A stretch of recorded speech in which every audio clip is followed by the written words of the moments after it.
Uh, Hello, dear colleagues. It's an honor to be with you again after last day's session in oculoplastics. So today we have stars in oculoplastic space. Today we are honored to have great speakers in the field, and that's a great honor to be with you. So I would like to introduce the moderators, Professor Augusto Cruz, the Chief of Oculoplastic Clinic, King Khalid Specialist Hospital, KSA, and also Johns Hopkins University. We are honored to have Dr. Professor Mahmoud Al-Salem, consultant ophthalmologist, oculoplastic and orbital surgeon. That's a great honor to be with you. And we'll move on to the first speaker. So can you please stop sharing? So Professor Augusto may start. Augusto, we are ready to have you.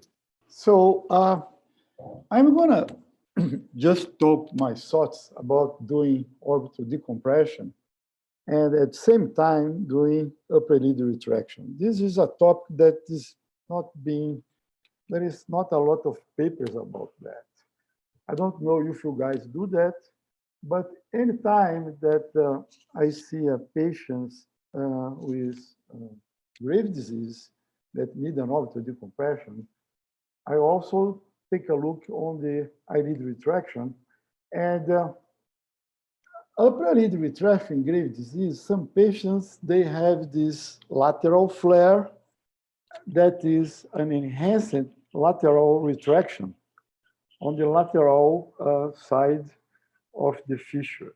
So the point is, if I do an orbital decompression, this contour abnormality is going to be fixed, or can I do something to the upper lid at the same time? So if you see a patient like that, I mean, she came to me asking for right decompression, and obviously we need to fix the eyelid. The traditional teaching is do first decompression, then you do upper lid retraction. So 2 surgeries. Well, I always took my chance, and I did, in case like that, also lid retraction surgery. But we know that when we do decompression, there is a small change in the MRD1, but there is no correlation. So sometimes you have a big, huge decompression, and nothing happened with the upper lid retraction.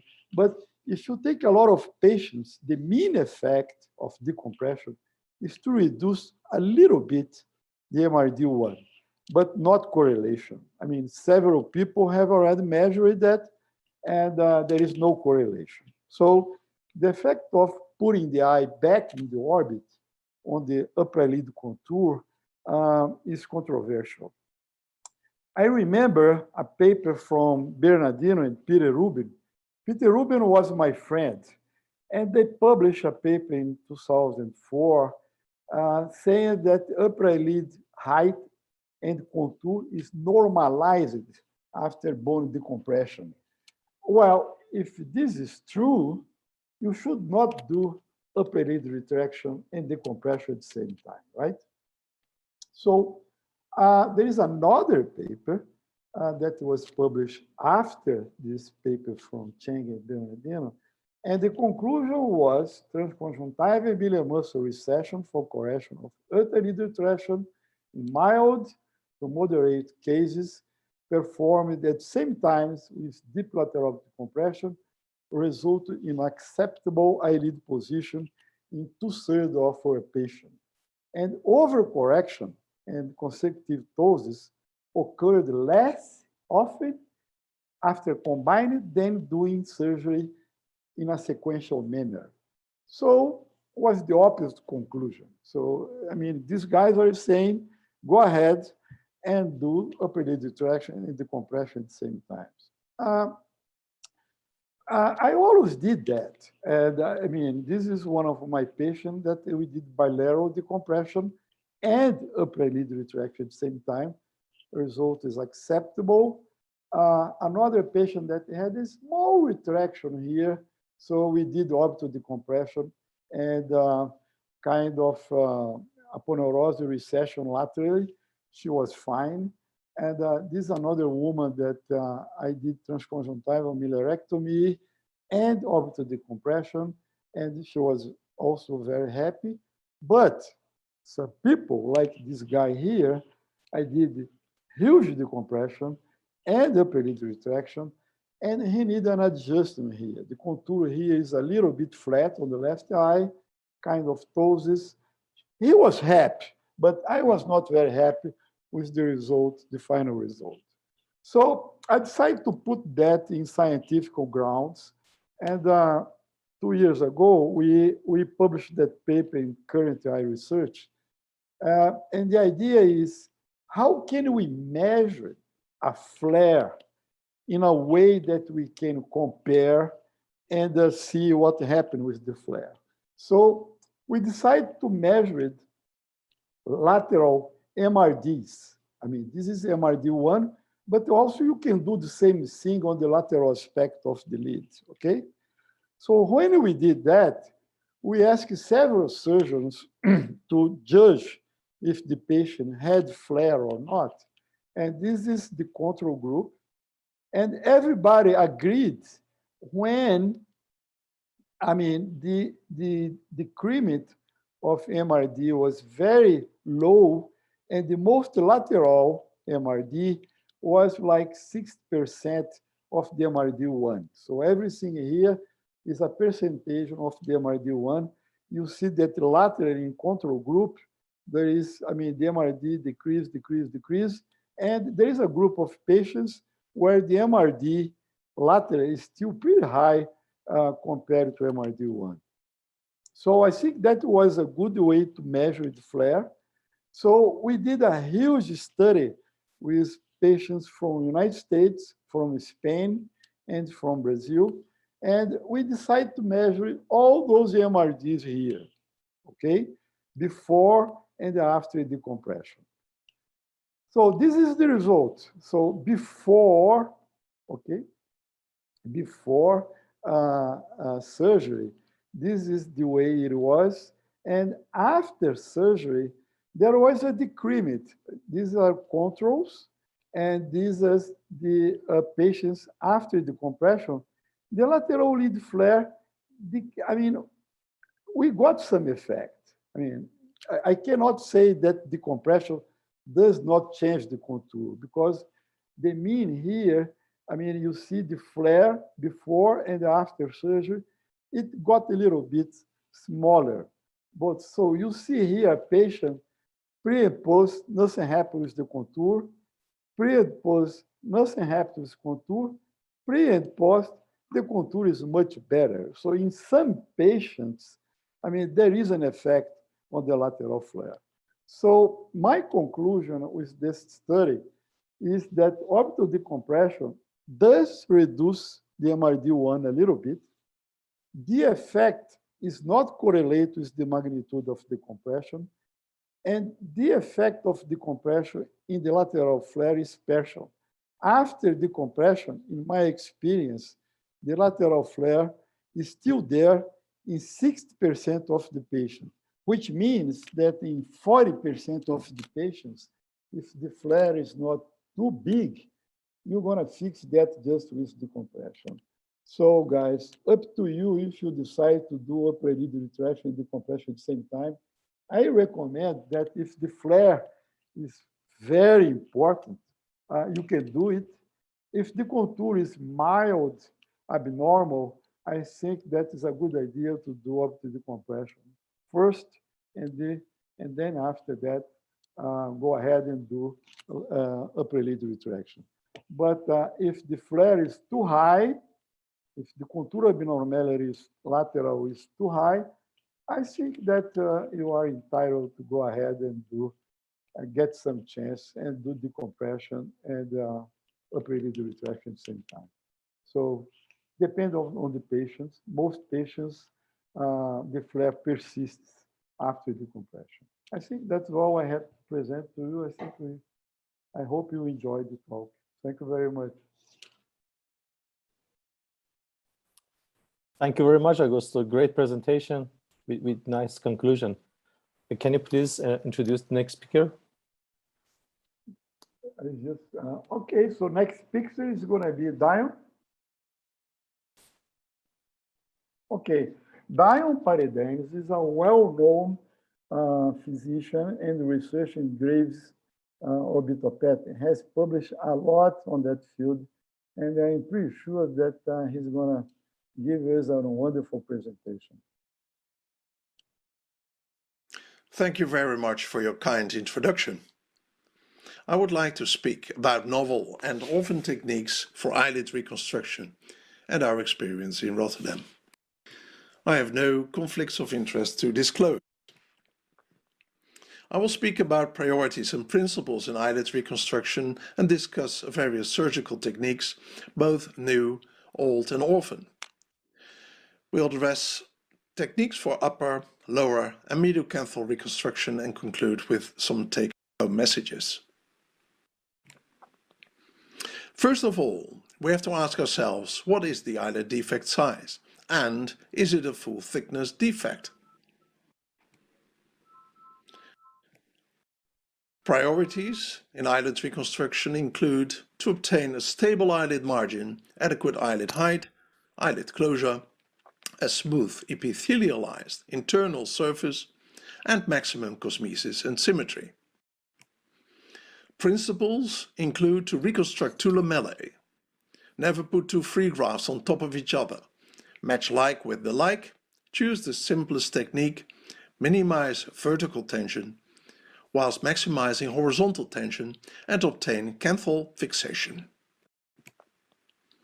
For upper lid reconstruction, several procedures exist according to the width of the defect. Simple to complex procedures can be chosen. The ones in light gray belong to procedures that are not very popular in our practice because of our preference for alternate techniques. The same goes for lower eyelid reconstruction.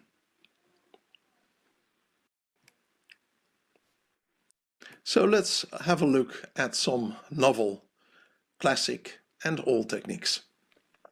For primary closure, we have all learned to close defects in two layers, a deep layer and a superficial layer. We've shown in a series of patients with good outcome that with single suture closure, adequate results can be obtained, which saves time and money. Tarsoconjunctival grafts can be utilized for eyelid reconstruction. Eyelid defects of which the anterior lamella can be closed with skin advancement are an indication. Here we see the closure of the anterior lamella with an advancement flap of skin and excision of Burroughs triangles. Skin harvest sites include the upper lid, preauricular, retroauricular and supraclavicular skin. Tarsoconjunctival flaps can be used for lateral upper eyelid reconstruction for large defects up to 50% of the horizontal length. Disadvantages include the possibility of keratitis and upper lid retraction or contour deformities. To avoid the latter, it's important to release the levator at the level of the defect. Such flaps can also be utilized for central upper eyelid reconstruction, as is shown here. Up to 50% of the horizontal central length can be closed this way.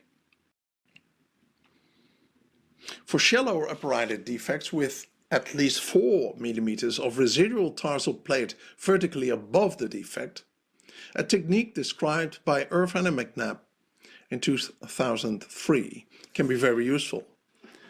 The residual tarsus is lowered into the defect and then covered with skin advancement. For subtotal upper eyelid reconstruction, a bipedal skin flap with a tarsal graft from the contralateral upper lid can be very helpful. This technique was described by Petrinelli in 1999. Here you see the lowering of a bipedicled skin flap to cover the graft. The resulting sub-brow skin defect can then be closed with a free skin graft from the contralateral upper eyelid. Here we see such operation result in one of my patients operated on in 2002. She had a squamous cell carcinoma of her left upper lid, quite extensive. We excised the total lid and then did this technique with an outcome which was very acceptable half a year later. We also published on a technique of subtotal upper eyelid reconstruction with preservation of the lid margin. This defect, resulting from excision of an adenoid cystic carcinoma, which had been shown to be radically removed, was done with a tarsograft, a bipedicled skin and orbicularis flap, and a skin graft. And it was, and we put a levator on hangback suture. It was a one-step procedure, and the gentleman on the right was very happy with the result at 3 months post-op. For tumors abutting the eyelid margin, instead of complete excision, full thickness excision of the lid with the tumor, we nowadays try to preserve the posterior lamella and put a free skin graft on top of the defect with very adequate results and happy patients. The only disadvantage is that there is some lash loss at the level of the tumor. The Tarzan marginal composite graft is an orphan technique described by Horst Hübner in 1988. It is a tarsoconjunctival block with eyelid margin that is put into the defect, and it's suitable for horizontal small defects with vertical skin excess. The skin is then advanced cranially so that the whole anterior lamella is reconstructed. If there is no such skin excess, one can choose to insert a sandwich block. Here we feed the block with an orbicularis flap that is put in between of the posterior and anterior lamella of the sandwich block. Mistade described the lateral rotation flap, which is a one-step reconstruction for defects up to 40% of the eyelid.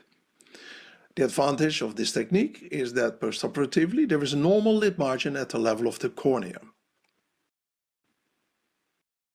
Another elegant technique is a new technique for the upper lid. It was already described without a case series in a book by Tony Tyers and Richard Collin. This is a one-step technique for lower or upper eyelid reconstruction, which utilizes the cosmetic advantage if you make the incisions in the relaxed skin tingeon lines. Then you move the lateral part across to close medially, and you get a very nice result with only some lash loss at the lateral part. Tarsoconjunctival graft can be combined with a skin graft with interposition of an orbicularis flap. That's the so-called sandwich technique for lower eyelid reconstruction. We reported this technique in 2008. Here we see the harvesting of the tarsal graft, and then the covering with orbicularis muscle flap and the skin graft on top. Tarsoconjunctival flaps can also be very useful for shallow lower eyelid defects. This new technique we described in 2007. The remaining 2 mm of tarsus is advanced into the level of the lower eyelid margin, then covered with orbicularis and with a skin graft. And this is the end of surgery after completion of the skin graft. For medial canthal reconstruction, laissez-faire technique has been shown to be very helpful and cosmetically acceptable to patients. Through secondary healing by granulation, the defect will actually heal over some days, and it's important to pack the wound with Vaseline or antibiotic ointment and just let the nature do the trick. Alternatively, a medial canthal skin defect can be closed with equal skin, for instance, uprighted skin. And then you can see, as depicted here on the right, a lovely postoperative result. We recently published the efficacy of this technique in a series of patients. An old technique is the median forehead flap, which holds the disadvantage that it's a two-step technique for shallow uprighted reconstruction or medial canthal defects. It creates donor side morbidity, visible scars, and thick skin, so we consider it only useful for medial canthal defects. For medial canthal reconstruction, a glabella flap is also an option. It's a VI flap. A new technique is to employ tarsoconjunctival flaps that go through the upper and lower side of a medial canthal defect. The current Rotterdam scheme is as follows. Consider laissez-faire for medial shallow defects.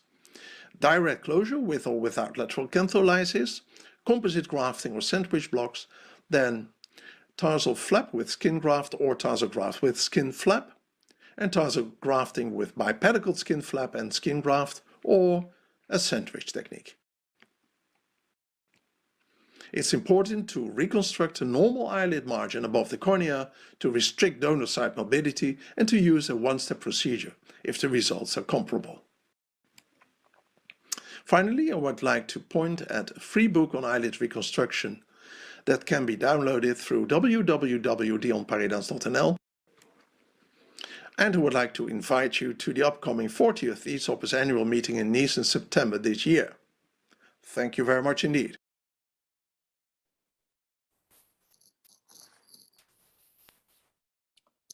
Nice lecture. Dr. Al-Salim, can you take charge and introduce the next speaker? Thank you. Thank you very much. Very good two talks so far we have. Now, Dr. Gangadhara Sundar, and he will talk about a review. He is of RCS diplomat, American Board of Senior Consultant, Department of Ophthalmology, head of the Orbit Oculofacial Surgery and Ophthalmic Oncology, National University Hospital, Singapore, from Singapore. And he's president of Singapore Society of Ophthalmic Plastic and Reconstructive Surgery. And he will talk about the lacrimal trauma, a review about lacrimal trauma management. Please, Dr. Sundar, the floor is yours. Thank you very much for the kind invitation, and I'd like to share my presentation here. Thanks very much for the invitation, and we are indeed honored to share our perspectives and an experience on lacrimal trauma. I bring you greetings from Singapore and the Asia Pacific region, representing both the Oculoplastic and the Asia Pacific Ophthalmic Trauma Society. These are my disclosures, publications related to trauma and tumors and oncology. My credit to Dr. Javed Ali for his great work on principles and practice of lacrimal surgery, in which we have contributed a chapter on lacrimal trauma. If you classify lacrimal trauma, they can be classified based into anatomical location, the proximal or upper, which could be either the punctum or lower canalicus or the upper canalicus or a common canalicus, or the lower system where the sac or the NLD can be affected, especially in midfacial fractures. You can also classify based on etiology, and a vast majority of lacrimal traumas from mechanical injuries, avulsions, penetrating injuries, and lacerations, so on and so forth. But don't forget there can be thermal and chemical injuries, which typically affect the proximal or upper punctal system. Radiation can do it, and you can have iatrogenic lacrimal trauma as well. Relatively uncommon are punctal injuries, and ideally these are prevented. This is an example of a thermal burn with crossing stricture of the punctum of the upper and lower, where either a simple dilatation alone, which sometimes fails, followed by a single snip, 2-snip, or 3-snip with any of these adjuvant intubation techniques. Very rarely for refractory cases, punctoplasty with mitomycin C can be done. Canalicular lacerations are far more common, which is what most people talk about. And sometimes there can be a part of medial canthal surgeries, whether you do epiblepharon correction, medial canthoplasties, telecanthus correction. In children, animal bites are not uncommon, as you will see later on. But don't forget, even humans bite. Here's an example of a child who had an animal bite injury where a focus was given to the forehead laceration, but the canaliculus is completely ignored and present to us late, which was quite challenging to manage. So having a low degree of suspicion, all lid medial canthal lacerations, any laceration medial to the punctum should be considered to have canalicular involvement until proven otherwise. You can do direct probing, you can do lacrimal irrigation, and you can examine the patient with high magnification illumination, which helps you confirm the presence of a laceration, which can be repaired. The principles of repair including first, identifying the distal end of the cut end of the canaliculus, looking for the calamari sign, followed with monocanalicular or bicanalicular intubation with pericanalicular suture. You don't want to be the ophthalmologist who chooses to ignore the canalicular laceration and leave it to somebody else to manage, or the child to suffer, or the adult to suffer from tearing lifelong. These are examples of a monocanalicular laceration repaired with monocanalicular stenting, bicanalicular laceration, bicanalicular stenting. Each has its pros and cons. I personally prefer to do bicanalicular stenting, which we'll talk about later on. Here's an example of a patient who had a single upper canalicular injury, easily repaired with a monocanalicular stent, pericanalicular suture, wound closure, cosmetically acceptable. But when the patient came back 2 weeks later, he was reported to have tearing, and when he examined him, there was no stent in place. He had apparently removed the monocanalicular stent without even knowing about it. So when we tried to explore him 2 to 3 weeks later, when he reported for follow-up, we could not find the distal end. Hence, we had to do a cut down, identify the calamari ring sign again, do like a block resection followed by bicanalicular intubation, and finally establish patency of the lacrimal system. Here's another patient who had a remote car control injury while fighting with his brother. A beautiful bicanalicular annular ring intubation was performed, but the patient still had a lot of tearing and photophobia. On examination, it was noticed that the proline cut ends were actually poking the conjunctiva and the cornea, as you can see over here, in fact, caused a selective limbal deficiency in that area. So we had to remove this, do a bicanalicular intubation, let him heal, recover. Of course, surgical outcome was great long-term, but he ended up with a conjunctival and a limbal scar. So one of the important things I want to address upon is the concept of nasolacrimal duct injuries. Do post-traumatic NLD obstructions exist? The truth is, yes. Up to 7 to 15% of all midfacial fractures are reported to have some form of lower NLD injuries. But not all these injuries translate into dacrytic cystitis and obstruction. People say, what's the big deal? If you diagnose it later, you can just go ahead and do an external DCR or an endoscopic DCR if you're trained in endoscopic surgery. But the problem is a lot of these trauma patients are younger patients. Post-traumatic DCRs have a higher failure rate requiring more revisions. Surgery itself can be quite difficult because of the hyperostotic bone that can be seen or the hardware that can be seen. Or they can have multiple level obstructions requiring finally a CDCR with Jones tube. Here are examples of patient. You can see hardware, extensive scarring even after a failed DCR, and you can see a titanium screw right in the nasolacrimal duct, which have to be removed when you go ahead and do a DCR for these patients. Here's an example of another patient who's had a cranio-orbitofacial fracture.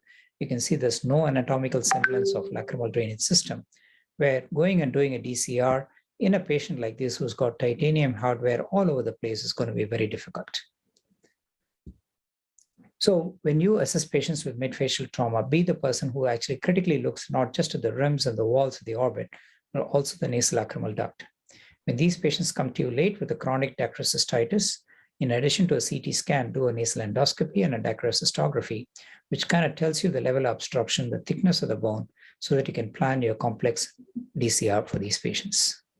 So when you do a pre-op imaging, if it's a relatively normal anatomy, you can go ahead and do your conventional DCR either with an external endoscopic technique. The beginning surgeon, we always say advise to do an external DCR because of the anatomical variations, the thick bone that you may have to deal with. And if you see abnormal anatomy or hardware in that area, you have to probably do a hardware removal before you do one of the DCR techniques, but oftentimes you have to combine both with intubation and mitomycin C because of higher failure rate. So what are you looking for in a patient, post-traumatic patient with nasolacrimal duct obstruction? This is the NLD on the right side, and you can see there's no NLD on the left side. So that's the location you're really looking for. And likewise, there's a nasolacrimal duct on the right side. There's a nasolacrimal duct on the left side, which has been quite disrupted. These are the patients we believe who are a higher risk of post-traumatic epiphora and may even require a DCR later. So is there really anything that you can do for such patients with midfacial fractures? To me, the obvious answer is yes. That's when we perform a prophylactic lacrimal intubation. In other words, manage the lacrimal system before they present as dacryocystitis. We do this for all high velocity comminuted midfacial fractures with disruption of the lacrimal drainage system, type 2, type 3 NOE fractures, and any medial maxillary surgery with reconstruction sections. We do a prophylactic lacrimal intubation.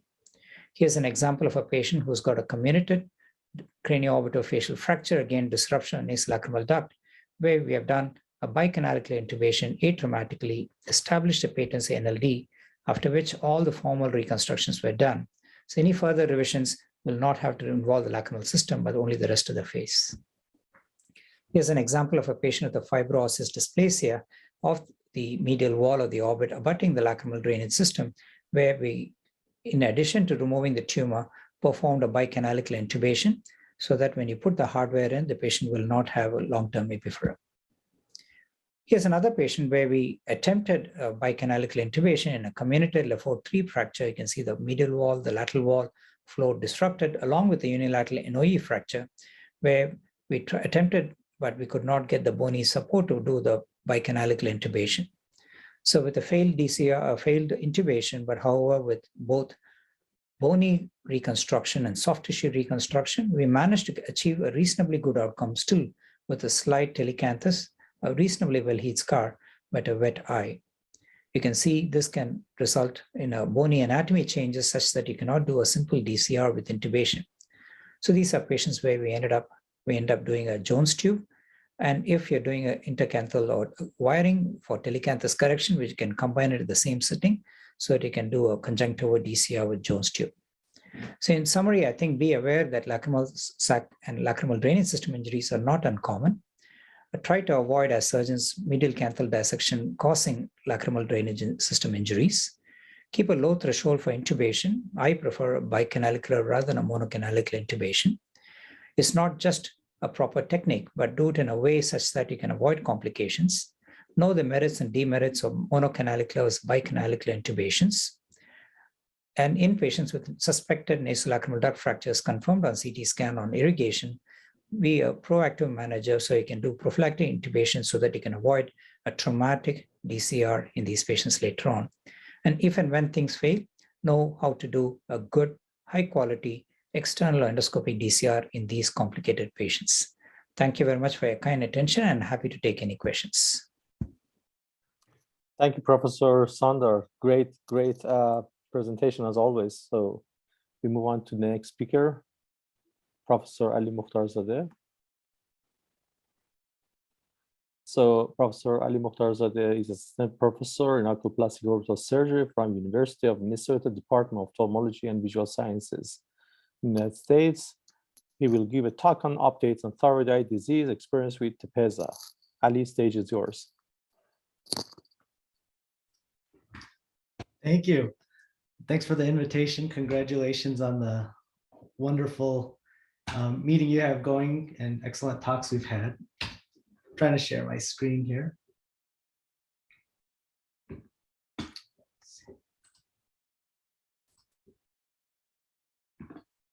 Can you see my screen okay? Yes. Wonderful. So I do have a financial disclosure. I did work for, I did a medical advisory group meeting for TEPEZA for Horizon Therapeutics 3 years ago. It's not a current disclosure, but relevant to this talk.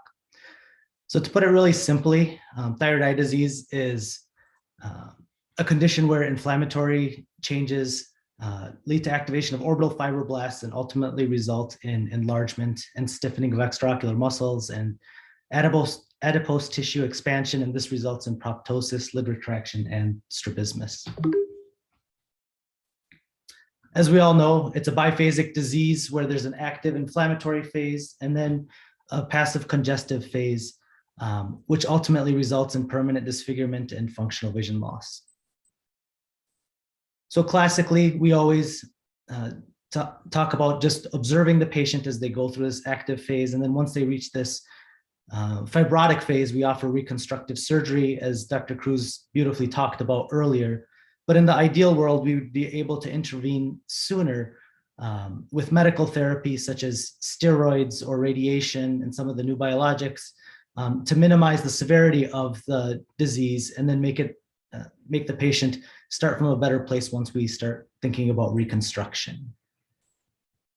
We do have to remember it's a heterogeneous disease. Not every patient is affected similarly, so there's no one-size-fits-all therapy for patients. So classically, when we try to intervene during the active phase, there's a few options we've had, including steroids, which are efficacious in terms of reducing the congestion, but the long-term outcome, it's unclear if it's truly changed. There's conflicting data on orbital radiation, and steroids plus radiation have been found to be more efficacious than radiation alone. So more recently, a number of biologic agents targeting inflammation in the cascade that leads to activation of orbital fibroblasts have been described. Rituximab, there's two conflicting large series, one showing significant efficacy compared to treatment with steroids, and a second out of North America showing no efficacy compared to placebo, and tocilizumab. And most recently, the new kid on the block is teprotumumab, brand name is Tepezza. Tepro is a monoclonal antibody to the insulin-like growth factor 1 receptor. And it's a tyrosine kinase found in nearly every cell in the body. And when it's bound, it stimulates immune-mediated inflammation and promotes cell growth and differentiation. So initially, it was found to be activated in malignancies. So the teprotumumab was actually developed to treat malignancies, but unfortunately, studies never found it to be efficacious for treatment in cancer setting. But the University of Michigan group found that it is a key signaling pathway for orbital fibroblasts in the setting of thyroid eye disease. So the phase 1 studies were performed again in the setting of cancer, and it was not found to be efficacious. But after the University of Michigan group found the efficacy, or found that the role that it plays in thyroid eye disease, a phase 2 study was performed with 88 patients with active, moderate to severe thyroid eye disease, where teprotumumab was administered once every 3 weeks for a total of 8 infusions in several centers in the US and Europe. And the endpoint was reduction of proptosis and CAS score. So 41 patients were randomly assigned to the tepro group and 42 to the placebo group. And 83% of patients had improvement in proptosis in the treatment group, and there was about 3 millimeters of improvement in proptosis, and 59% of patients had improvement in their CAS score. So pictures speak 1,000 words, and so here's a picture that they published showing a placebo patient where it looks like their CAS dropped a little bit, but no real change. And this is a dramatic result with significant improvement in proptosis and congestion, probably better than anything I could achieve with surgery. And they also showed imaging. This wasn't part of the study, but they showed that extraocular muscles seem to decrease in size and enhancement if you did image them. And now the drug's been out for about a little over 2 years, and we've had very similar results. We have a very large thyroid eye disease practice at the University of Minnesota, and here's actually our first patient we treated with moderate thyroid eye disease and proptosis and lid retraction. After 8 infusions, he's doing quite well. I also draw your attention to his brow fat has improved, his facial fullness has improved, some of the things we don't address with surgery. Similar patient here, nice improvement. And it's not always a complete response. Her proptosis improved, but she's still going to need decompression. So you're still going to need lid retraction repair, but we're starting from a better place. In terms of safety, there certainly were more side effects with Tepro compared to placebo. There were 2 new cases of ulcerative colitis, a case of Hashimoto's encephalopathy, and then in the placebo group, there was a case of compressive optic neuropathy, which all these led to the patients dropping out of the studies. There was more hyperglycemia among diabetics in the Tepro group, and there were 10% of patients who had hearing impairment, which in this phase of the study, they reported as reversible. They reported that at 7 weeks after cessation of treatment, there were no cases of recurrence. But what they didn't publish, but was found in the post hoc analysis, was at 1 year after treatment, the durability was 53%, meaning of the patients who responded, 53% had durable response and the remainder had recurrence. So the company actually promoted this as saying the medication is very durable. More than half of patients had a durable response. But if you read between the lines, multiply 53% by 80-some% that had a proptosis response, that means only 40% of people had a good response at 1 year. And again, with the drug being now out for 2 years, we're seeing the same thing. This is that same first patient I showed you with the amazing response. This is him just a couple weeks ago, about 1.5 years after therapy. He began developing active thyroid eye disease with worse proptosis than even at presentation. Here's another one of our patients. Again, she had good response with some residual eyelid retraction. About 1 year after therapy, she's worse than where she started off from. And here's another patient who had a dramatic response to teprotumumab pre, post, and then 9 months after therapy, she actually developed compressive optic neuropathy. And this patient was treated elsewhere with teprotumumab, so he shared his picture with us. You could see he had a little bit residual eyelid retraction, and he also came in with compressive optic neuropathy about 1 year after therapy. We do have many patients who have not had this type of recurrence, but this is becoming more and more of a problem for us. So more recently, phase 3 trials were completed in the US and Europe with very similar phase 2 criteria. But what they did differently was patients who didn't respond to teprotumumab or patients who had recurrence were eligible to receive a second round of teprotumumab, as well as the patients in the placebo group were then eligible to receive teprotumumab to assess the efficacy in more chronic thyroid eye disease. So they aim to address these 4 questions, and we'll go through them one by one. So do patients with longer duration of thyroid eye disease respond equivalently, and is the response durable? They treated the patients with the placebo arm with teprotumumab. And so these patients were 12 months out from the onset of thyroid eye disease. So you can't call these chronic patients. If you remember, the active phase is typically 1 to 3 years, but it's more chronic than the 9-month inclusion criteria they initially had. And these patients responded, 89% responded in terms of proptosis. So it was very similar to treating them earlier in the disease. Of the 5 patients in the phase 3 trial who didn't respond to teprotumumab, they retreated those. 2 discontinued. 1 had an intracerebral hemorrhage, unknown if it was related to therapy. 1 had no efficacy, but 2 of the 5 did have improvement with this second round of teprotumumab. Can those with flares, so those recurrences I showed you, can they benefit from additional therapy? And of the 10 that did have flares, 8 underwent a second round, and 5 of those showed some improvement in proptosis. Safety was very similar to the initial trials, but some of the things that caught my eye from reading this paper was the hearing impairment that about 10% of people have with teprotumumab. In the initial paper was found to be reversible. In the second paper, some of them were not reversed. There were more cases of diabetes, even in non-diabetics.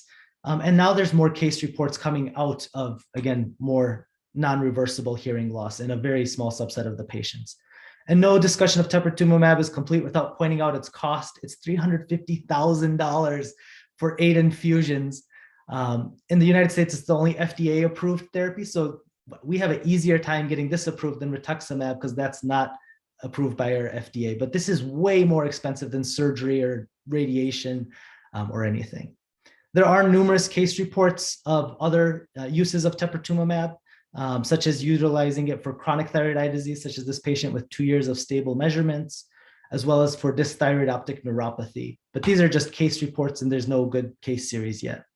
So in our practice, when a patient comes with mild active disease, we don't offer teprotumumab. But when they come in with moderate to severe active disease, we discuss the Cahaley protocol versus teprotumumab. If there's compressive optic neuropathy, we offer surgery and steroids. And if recurrence, steroids plus or minus radiation. But you do have to remember, you don't have to intervene. Many of our patients did very well without intervention. This young gal presented about a year before teprotumumab, and she shared her pictures. This is her picture a year before she got thyroid eye disease. You can see, she told us we could share these pictures. She was quite disfigured.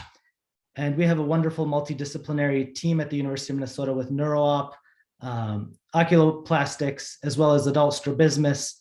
And after she entered the inactive phase of the disease, she underwent orbital decompression, strabismus surgery, eyelid retraction repair, and she got a very nice result. So you don't always have to intervene, and you have to offer the patients their options. So in summary, thyroid eye disease is a heterogeneous biphasic disease. It will burn itself out. Medical therapy can halt progression and improve patient outcomes potentially. And teprotumumab is an exciting new kid on the block. It's got excellent efficacy, but the durability is questionable. And what I think is going to be exciting is if we can figure out how to correctly use it. Right now, we're using 8 infusions separated by 3 weeks, but perhaps they could come up with a protocol kind of like Retina's Treat and Extend, where not everyone needs all the therapy and some need it for longer term. Thank you. And I think we have some time for discussion and Q&A. Thank you, Ali, for the great Fine. presentation. Yes. Thank So you. we can now answer the questions if there's any. Otherwise, we may go to the panel discussion with the speakers. John, do we have any questions here? So we may start with Augusto with the nice presentation on the changes of the eyelid after the orbital decompression. Augusto, do you have any comments about the type of decompression or the effect or the size of effect on the eyelid retraction in both upper and lower eyelids in terms of orbital wall or fat decompression? I think that now we are studying eyelid contour after deep lateral and inferior medial, but I don't think that it does change the contour if you do lateral medial, because the idea is to put the eye back in the orbit. So if you do that, regardless if you're doing lateral or inferior medial, I think the effect will be the same. I don't think that the type of decompression has a good effect on the upper eyelid contour, my opinion. Yes, I have a comment. I have been doing combined orbital decompression and other oculoplastic procedures for the last maybe 7 or 8 years. And I felt that these patients, thyroid eye patients, have the eyelid retraction or sometimes muscle imbalance. And the traditional teaching is that you do the orbital decompression, then you do the muscle imbalance, then you do the eyelid retraction 6 months apart and so forth. And I feel this doesn't work in our practice in daily life. Patients come and they want really to have their problem solved the easiest way. So I started a little bit, I was shy, but I then I became bold in doing the orbital decompression and eyelid retraction in the same. If it works, well and good. If they didn't, the patient will have another go. Even the muscle surgery, I didn't publish anything, but I am now aware that Francisco Corantellioni and others, and there is a kind of emerging, let us say, a trend among oculoplastic surgeons who deal with the thyroid. They do the combined surgery. it's not only the eyelid retraction, but also the muscle imbalance as well. And this is kind of away from 180 degrees from the conventional teaching. So what do you think, Dr. Augusto? I totally agree with you. I think that if your patient has a huge hypotrophy, the inferior rectus so tight, you can do decompression and inferior rectal recession. I mean, no doubt about it. I have done many times. Patients that come to me, proptosis, and the eye is completely turning inferiorly. I do recess the inferior rectus and do orbital decompression. Same thing for the medial rectus. Now, if the squint is a little bit more complex with cyclovertical deviations, then I prefer to do the squint after orbital decompression. But inferior rectus and medial rectus recession at the same time, I mean, why not? As you said, if the patient does not get the right results, and you have to do something else after the compression, well, you will do that anyway if you just do orbital decompression. So get some chance and try to fix everything at the same time. I don't see any problem with that. And I congratulate you for showing very good scientific work of really calculating this kind of the flare, the amount of flare you showed, or the amount of eyelid retraction that improved with the decompression. It hasn't been published before, so congratulations. Very good work. Thank you very much. Thank you. So Ganga, you presented beautifully about the lacrimal trauma. I really enjoyed that, and there were lots of lessons for all of us. So in terms of the midfacial fractures in OE type 2 and 3, so do you want to make comments about the sequence of surgery in terms of that one ophthalmologist is seeing a patient with that kind of fracture? Should they arrange like a joint operation for both fixing the fractures and then sending the patient to ophthalmologist for lacrimal surgery or intubation, canaloplasty, or they should arrange like a joint operation and do together? Do you want to make any comments about that sequence of procedures? Sure. Thanks for that. Yes, I agree that in any midfacial fracture and with or without NOE, we look at the patient preoperatively, not just clinically, because all patients have some tearing because of periorbital trauma. But we look at it radiologically, and when relevant, we're able to even do a fluorescein dye disciplines test. If you're convinced there's stasis of the fluorescein, we know there's edema within the nasolacrimal duct itself along with the fractures. These are the patients where we go in with our craniomaxillofacial colleagues, and what we end up doing is before they make any incisions anywhere on the face, we walk in and do a bicanalicular intubations, let the silicone intubation set dangling all across the nose. Then let them go ahead with whatever reduction they want to do, knowing fully well that you've insured the lacrimal drainage system. And towards the end of the procedure, and usually there's an orbital fracture involved, floor, medial wall, whatever has to be repaired, we fix it and then only we tie the knots.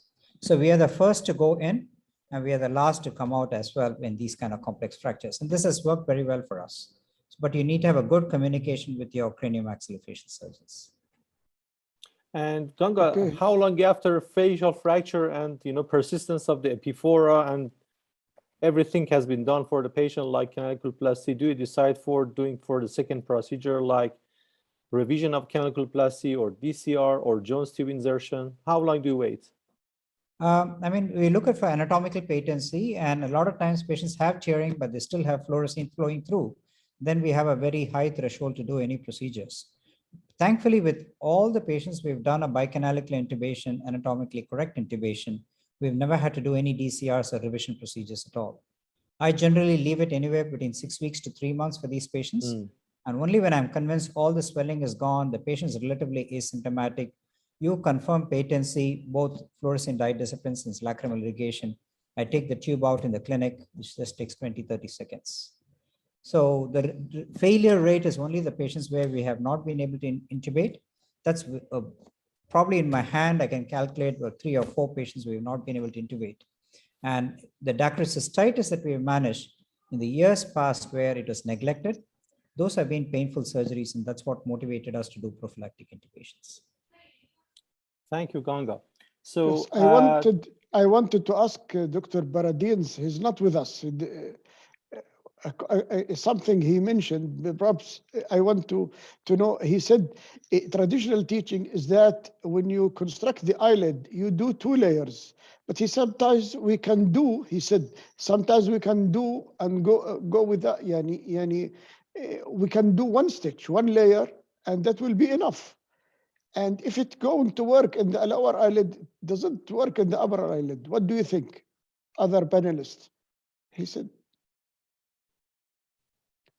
what do you think, Dr. Farzad? I'd So, like to, it's like one- going on one holiday switch. with or without an insurance.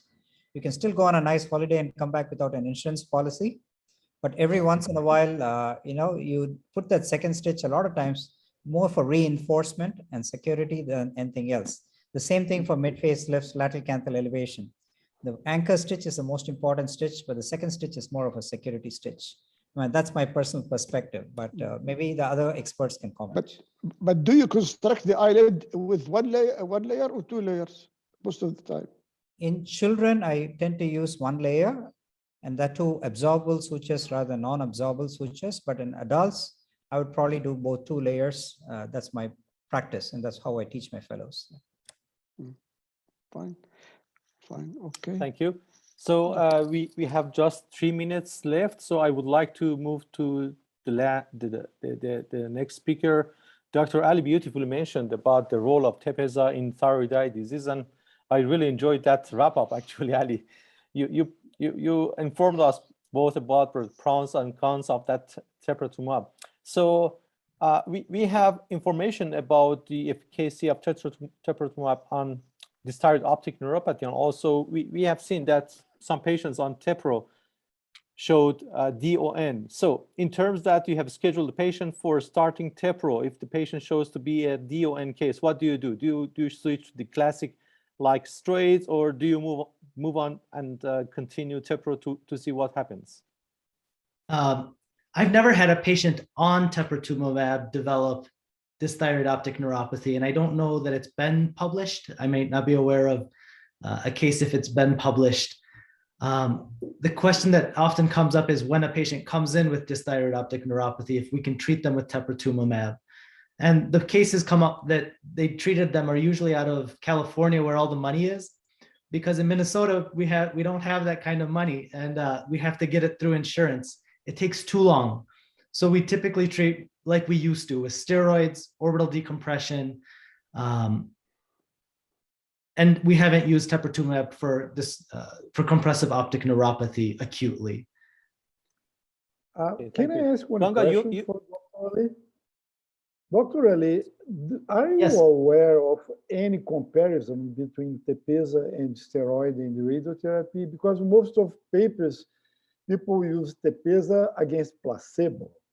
So That's correct. I mean, this guy have never done a comparison with a more conventional way of treating thyroid eye disease. I think that obviously that's what we need. Tepeza versus steroid or radiotherapy, or even Tepeza versus cheaper options, cheaper biologics like rituximab. There's no good evidence. And again, it's a weird world in the United States where they pay for the Tepeza, but we can't get rituximab easily because it's not FDA approved. I see. Yeah. Ali, there is a question I would like to ask, a quick question and receive the answer from you. Ganga has asked if there is any way to pre-identify pre-selected potential positive responders to tepro. I think almost everyone responds in one way or another as long as they're in the active phase of the disease. If they've got the inflammatory signs, even if their proptosis doesn't respond, everyone's eyelid swelling gets a little bit better. It's really hard to know who's going to dramatically improve. I think people with strabismus, they improve, but they don't notice it because they still have strabismus, and that's even worse than the proptosis in terms of symptoms. But they showed 83% of people improves, and that's the vast majority. So I don't know how to tell a patient that they're not going to be in the 17%. But there's always some objective improvement, whether it's enough to be clinically significant or not. That's the question. So thank That's you. a great question. Another quick question for all the panelists. How do you do lacrimal surgery in COVID-19? Asked by Dr. Alexa Sua. Panelists? Ganga, do you want to make comments? It all depends on the level of comfort you have with the Delta variant around. We were really extremely cautious. With Omicron, we were not sure, so we still are quite cautious because the infectivity is spreading, although the serious illness is not there. We at this point of time are not wearing full PPE, but do wear an N95.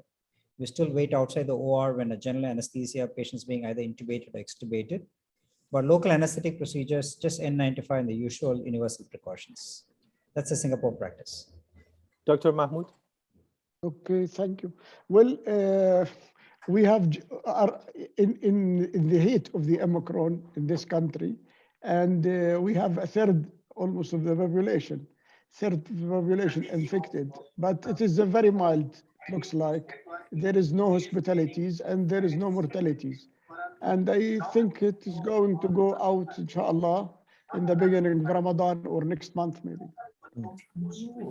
Augusto, what's your practice about lacrimal surgery in COVID-19? And then Ali, quick answers. Well, if they have COVID-19 during the infection, we don't do lacrimal surgery. We just do lacrimal surgery after the guy is negative.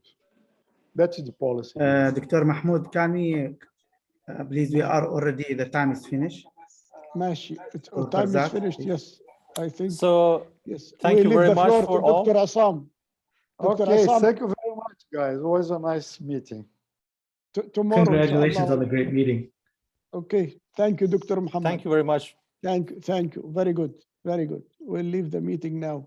We'll Thank join you as attendee. We'll be attending you. Okay. Thank you, everybody, and thanks for joining us.